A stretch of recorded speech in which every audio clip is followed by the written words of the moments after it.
who was not compelled to wear the hijab. Instead, she chose to.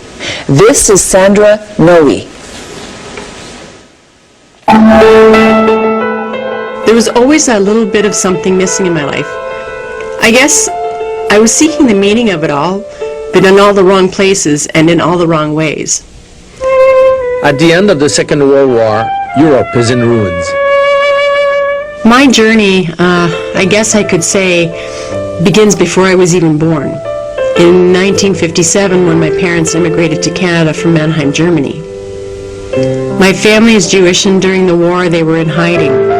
My paternal grandfather was captured and put into a camp, and my mother lost her father. Both my parents, Trudy and Carl, after the war were quite bitter and desperately wanted to start a new life in a new country.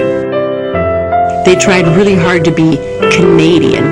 They changed their names and downplayed their heritage quite a bit.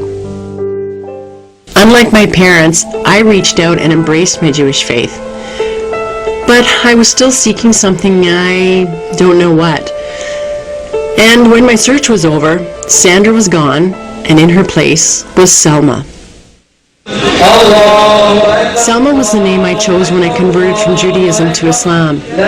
Selma was one of the Prophet's wives, and she was the nurturer. She was the one that looked after everybody. And to me, that was very close to my own name because I searched the origins of Sandra. Sandra means helper of mankind. My interest in Islam goes way back to the 70s. I was probably about 13 when I heard that Cat Stevens had converted to Islam and was now known as Yusuf Islam. And I found that so fascinating and wanted to know about Islam.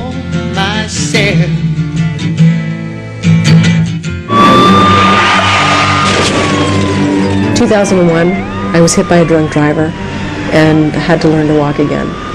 And as my car was flying through the air, I was totally awake, thinking, okay, is this how I'm going to die?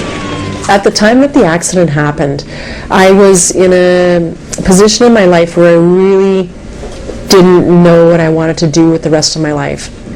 I would say that the biggest turning point was my mother's illness with cancer and her death in 2005.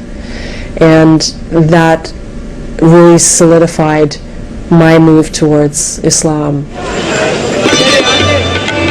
I went to India in 2005, 2 weeks after my mother's death.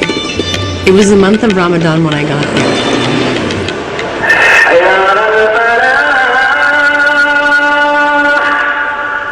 My first night there, the adhan went off at 5 in the morning, and I was so overwhelmed by the power of the sound of the adhan that I was actually terrified. I went to the window, I stood there listening, and there came over me a feeling of complete happiness and peace and belonging. That was the moment that made me take that leap of faith. The Shahada is the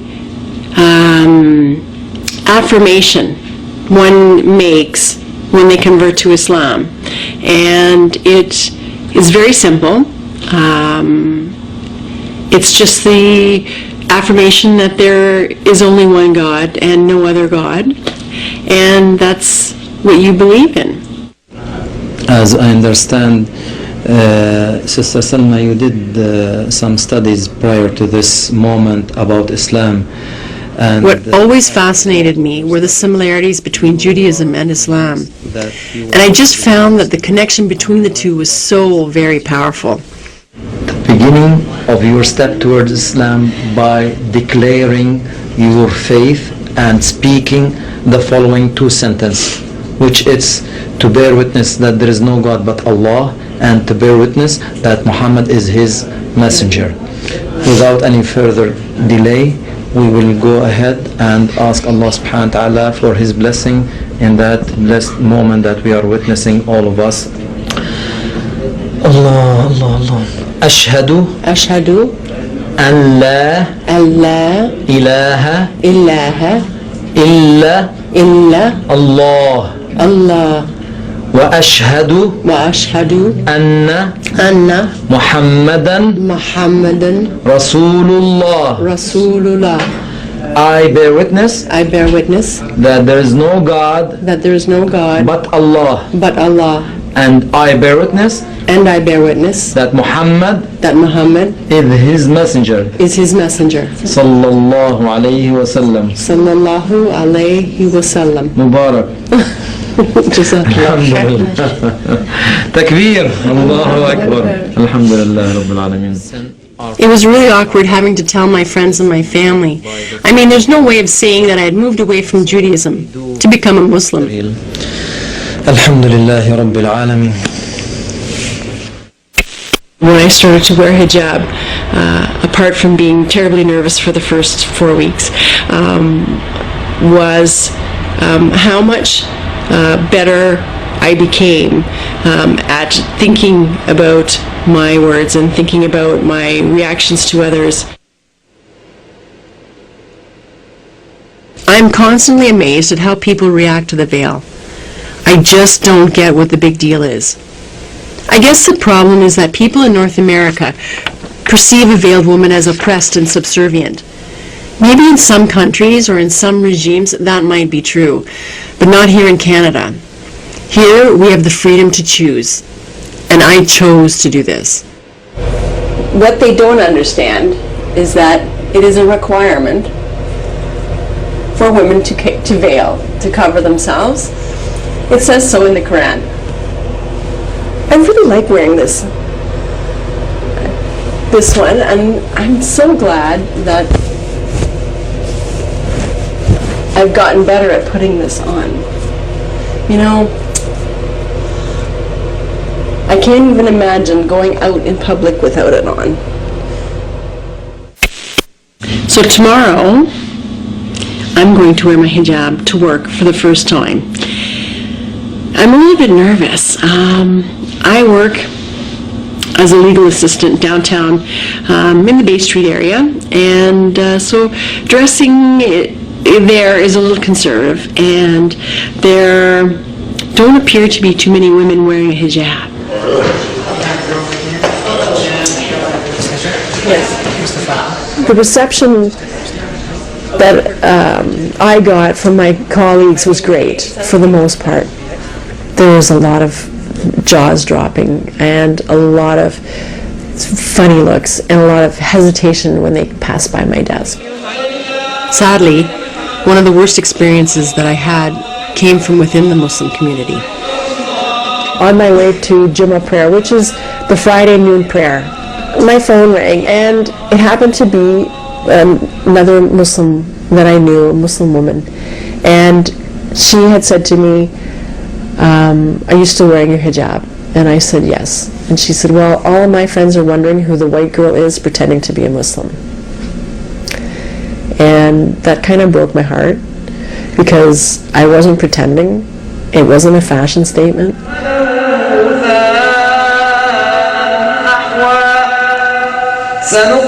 People always assume that because I'm North American and I am a convert to Islam, that I'm making a political statement. And I think it's more about making a statement of who I am in life. I'm a Muslim.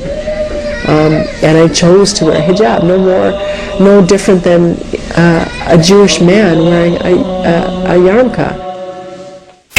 One of the myths that people have is where they see a North American woman who has converted to Islam. They automatically assume if she's married, she must have done it for her husband, because that's the only way to do it. And, wonderfully enough, it's not. Walnuts? Or the dates? I was a Muslim woman wearing the veil much before I met my partner. My partner, Sheikh Jamal Zahabi, came to Canada from Lebanon in the 80s. He's an imam at the Meadowvale Islamic Center. I knew of him, but it wasn't until mutual friends introduced us that we found out how much we had in common. My son Colin, who is now 23, hasn't met his new family as yet, but he's really excited and supportive. Initially, he wasn't so sure about it, probably because it was a lot to deal with at the time, but he's okay now. Growing up, we moved around a lot, and most of my memories were from growing up on a farm.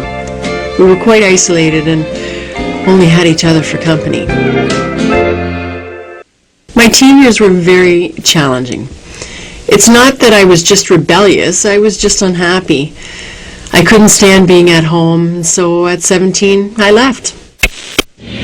My father hasn't seen me with a hijab, and my father hasn't met my husband yet. So we are going as a family, and I'm a little bit nervous. I'm not sure what my dad's going to say. I'm not sure how he's going to react. What do you think? Do you think he's nervous?